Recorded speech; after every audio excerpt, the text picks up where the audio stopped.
Indeed, we've taken this opportunity to come right here in Maracha to visit the program, that is the community-led program. We had an interaction with the community at village level where we are. We interacted at sub-county level. We went to the district and we had a discussion with the district. From the presentation and from the look of things, the program has registered quite a lot of success stories. The children have testified, the parents have spoken about it.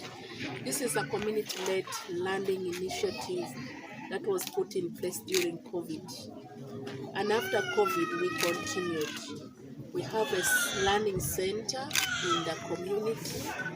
There is a volunteer that teaches the children, specifically numeracy and literacy, from P1 to P3. This is just to build a solid foundation so that as the children grow to transit to the upper class, they are able to master the local language. They are able to read and write. They are able really to be able to interpret better in the local language. So we're happy. The question remains now, this is a UK-aid project. It's a donor-funded project. It's a support from United Kingdom to our government in order to strengthen the education system. And it is coming to an end. Next year in August, we should be winding up with this. But the point is, how are we going to sustain it? How is the community going to own it? How is the community going to take charge? And that's why we are here. We are here in two areas. One, to ensure the program has achieved a set of objectives, but also we want to start to discuss the issue of sustainability. The community to take full charge of the program. We do not want to see these centers collapse. The district has to factor this in our budget. What we need basically is to motivate the teacher, the community volunteer teacher. Otherwise, the community can put up a temporal structure for the children to learn. And basically that is it. What they need is to cooperate together to send the children. And we do this twice a week, and 1 hour or two the children get back. And because the small number of children, teacher-to-child contact and interaction becomes much active, vibrant, better. And the children get to understand better, they get to learn better, as we've seen. So that is the reason why we are here, and we are happy we are here. Are you impressed with what you are able to see and also the report you got? I'm impressed about this particular program, but the only thing is that the number of children are a little bit small because it is accommodating only 20 in the whole village, yet we have many more children that could benefit from this program. So we think we need to adjust and modify this program. If we can modify, probably we get bigger number, really the categories that we need to continue with this community-led program. Otherwise, it's quite good.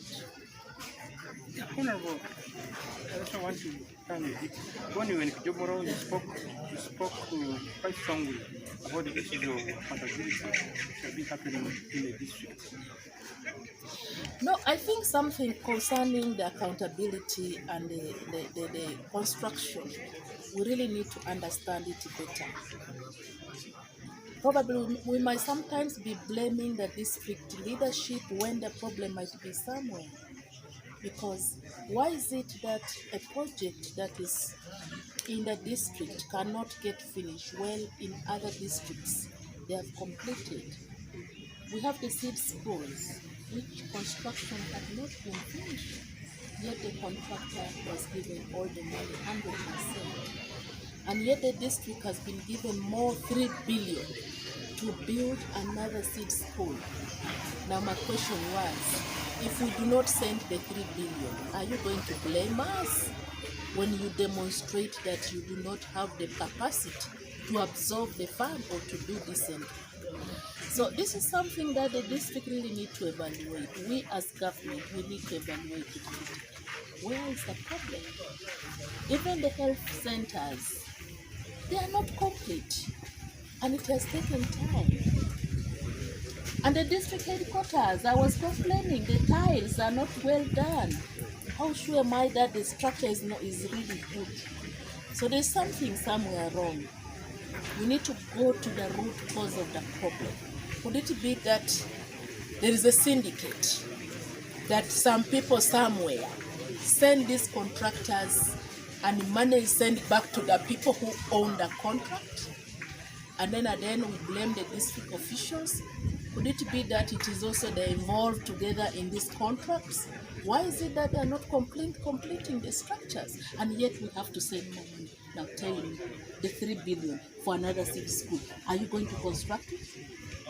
Are you going to do good work? How sure am I? Anyway, we cannot deny the people of Maracha for that money just because another person has not done his or her work. My point is accountability. My point is let's do the work better for the children of Maracha. Yeah, maybe lastly from me about the same issue of accountability. We have and there is another 3 billion water project, by the way. A lot of money coming to Maracha. 3 billion water project, which is supposed to be here. Then again, another money for constructing another secondary school.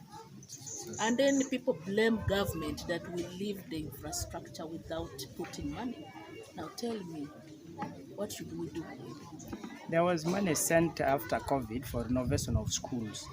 And this across board, we have seen some of the schools not renovated. Yes, that's another point. I got it. And I asked the other time, I need commissioner, he's still getting back at an appropriate time.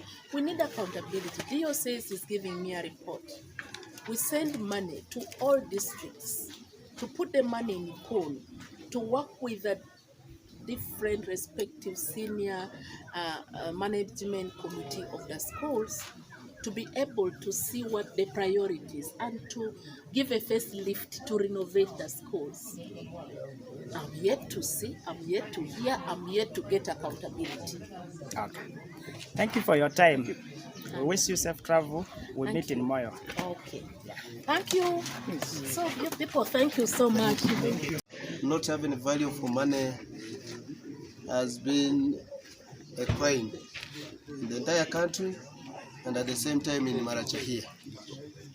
And the Maracha, of course, as we are all aware, we have projects where government has injected in a manner, especially as you were asking, Honorable Minister, our city school where there was 2.2 billion given to us as a district, and it still went on the rocks, where we do not really see the construction work not completed, and we again need much money without any accountability of why the money which was sent to us has not done the work.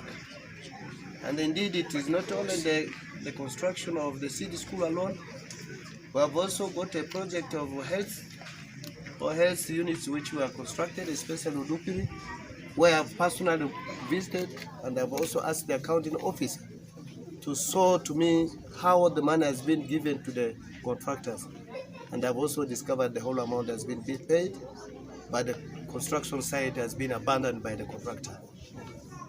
And not only that, indeed, there are some other projects of health units which have been also given to us, like Churube Health Center, which has not been completed, and the Ministry of Health has also guided us to see whether these corrections many corrections can be done for the facility to be handed over. And indeed, when I went at the site up to yesterday, the contractor has packed all the things and has gone away. Indeed, as the way the Honorable Minister has put it, I asked myself, is it a problem of the district leaders? Is it the problem of the contractors whom we supervise? And if it is the contractors, why don't we raise the noise as the district leaders, as the technical people, to see that these people whom we have contracted are answerable to us? So it is a very bad kind of real message to us as a government of Maracha that funds which are sent to benefit the community does not reach the community. How does it not reach? Because the service centers which are supposed to benefit the community does not benefit the community. And indeed, as a chief government monitor in the district as an RDC, it is my role to expose all this. And indeed, I want to say this has already raised to my bosses issue of Kololo Seed Secondary School. The issue of even Odupiri has also raised there. I will indeed really request our seniors to really interest themselves to come down and also see whether this is as the problem has been on the ground here, or it has been a kind of a syndicate that people have planned at a certain level to get such kind of money sent to the local constructions for the benefiting the community being taken back. Maybe I found out the community are angry that these people are still working instead of being interdicted. We saw the other day in Kololo, they blocked officials from entering the school. Do you think there's a quick investigation done into this case? Very true, and I personally went because when the people of internal auditor office came around, I was not informed as an RDC. When they went to the center, the community organized themselves and locked them in, and they did not allow them to come out until they said they want to see the RDC around. When I went there, they apologized, and of course, it is a role, it is a responsibility of these communities to own these projects. Personally, to me, I even thank them for the action that they took. Because if there is a problem, and we even went ahead as leaders and said we do not want anybody to come around here, what were they doing there? And that's what I blamed them for. But indeed, the community are almost losing trust. I want to say this, the community of Maracha are losing trust in the leaderships of Maracha, especially the technical people and even political leaders who are sitting in the district level. And that is one thing that we should not really let our people do. When people begin taking also laws and begin saying that you are not worth to be here, and when we are supposed to provide service to them and monitor these government projects, it's very, very unfortunate. And they do that because we have really let them down. And to me, I would also indeed appreciate them. I also want to really ask others also to be vigilant. The vigilance that these projects being given to them, they must be vigilant to see, do even monitoring at that level. Because I really do blame our former leaders who do not take a keen interest, because Kololo project was given to us 2019.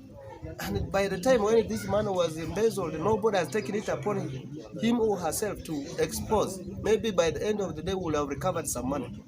And indeed, we got a letter from IGG, which a letter copy have been given. And only that I don't know whether our cow is still doing what, because these officers are supposed to be interdicted. I have the copy of the letter. And when I asked him, he told me that he has never got the letter, but he has seen the letter, which is already on social media. And when I got in touch with the sender where this letter came from, they said, yes, there is an addiction letter. So I'm yet to really share it with my cow, why he is defying maybe the letters from other agencies which are also doing monitoring of government programs. Okay. Thank you for your time.